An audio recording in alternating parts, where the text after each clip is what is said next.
I grew up getting in trouble, started doing illegal things at a young age. Graduated high school in Lafayette, went to college for a semester or two, dropped out and went into the oil field. I grew up Catholic.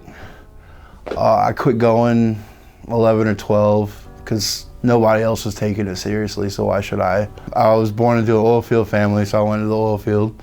Traveled all over the country, you know, messing up, in and out of jail. I guess really at a young age, I found out what punk rock music was, and I fought the system all the time, and that cost me jobs. And I learned how to use needles at a young age, and that cost me jobs too. But I never really had trouble finding money. I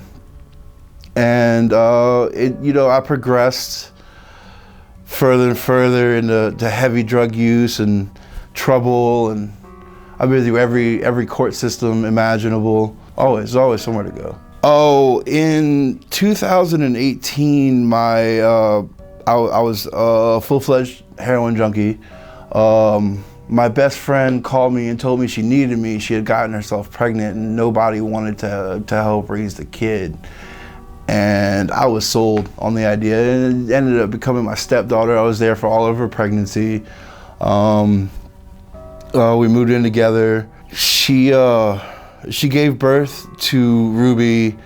Ruby was addicted to Suboxone and spent 2 weeks being in NICU, being detoxed from that. And she came out, and at 2 months old, she died of SIDS. And I went from weaning myself with needles off of Suboxone to full-fledged heroin use like I had never used before. I was trying to forget that my daughter died, and it wasn't enough.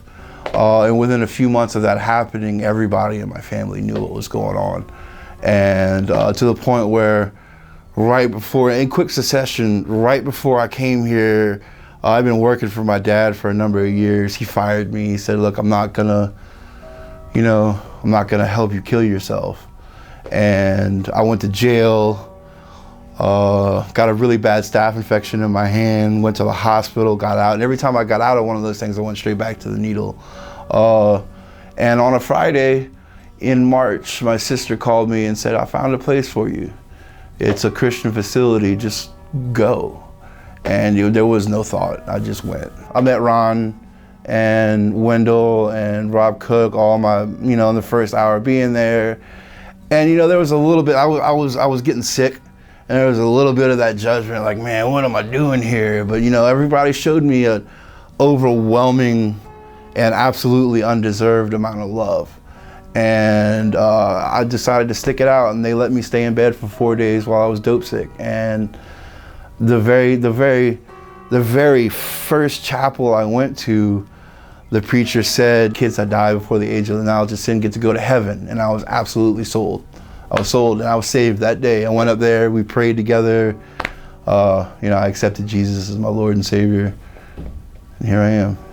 Good and bad, I'm working on it, trying not to make impulsive decisions, and mulling things over, thinking about what's gonna happen next. I missed the very first Sunday church out here at the mission. I was sick, but the very following week, my family came out here, and they told me they loved me and they forgive me. We all cried. They immediately were happy, and that I was here, and they could see the change, and we're all super closer than we were before. And right now, I'm not really sure what's gonna happen in the future after I leave here. But today I trust God's gonna put me where I need to be. I signed up for Masters, so I'll be here another year, but God keeps putting missionary work in front of me. And I think it'd be a lot of fun to go to like China and help underground churches, or build houses in Africa or something, go help somewhere.